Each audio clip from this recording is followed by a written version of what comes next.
Video making করার জন্য সবচাইতে হলো উন্মুক্ত জায়গাতে আপনাকে যেতে হবে, যেখানে প্রাকৃতিক পরিবেশ আছে, যেখানে হলো একদম মনোমুগ্ধকর, একদম আশেপাশে কোনো নয়েজ নাই এবং হলো প্রাকৃতিক দৃশ্য, যেগুলো আপনার মনটা ভালো থাকবে, আপনার মেন্টালিটি অনেক সুন্দর থাকবে। ভিডিও মেকিং করে আপনি অনেক কমফোর্টেবল মনে করবেন এবং আপনার ভিতরে অনেক একটা ফিল হবে ভিডিও আরো মেকিং করার জন্য। আমি যে স্থানটিতে দাঁড়িয়ে আছি এটা হলো প্রাকৃতিক দৃশ্য, একদম অনেক ভালো একটা মনোমুগ্ধকর পরিবেশ। এটা হলো ঢাকাতে সংসদ ভবনের পিছন সাইডে, যেটা হলো জিয়া উদ্যান নামে পরিচিত।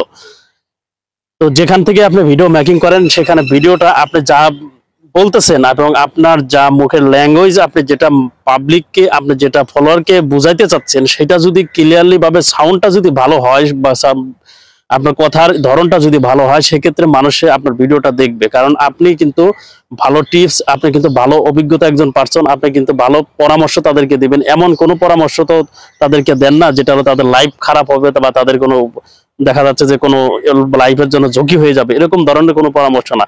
এখানে যতগুলো পরামর্শ দেওয়া হয় বা আমি দেওয়ার চেষ্টা করি, সেগুলো হলো বাস্তব, আমি আমার লাইফ থেকে নেওয়া এবং বাস্তব অভিজ্ঞতা থেকে।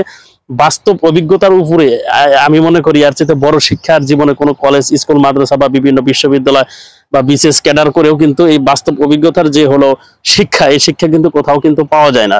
তাই আমি বলি মানুষকে এমন কিছু আপনারা শিক্ষা দেওয়ার জন্য চেষ্টা করুন, এমন কিছু জিনিস আপনারা দেওয়ার চেষ্টা করুন যেটার মাধ্যমে মানুষের মঙ্গল হয় এবং মানুষ যেন উপকার হয়।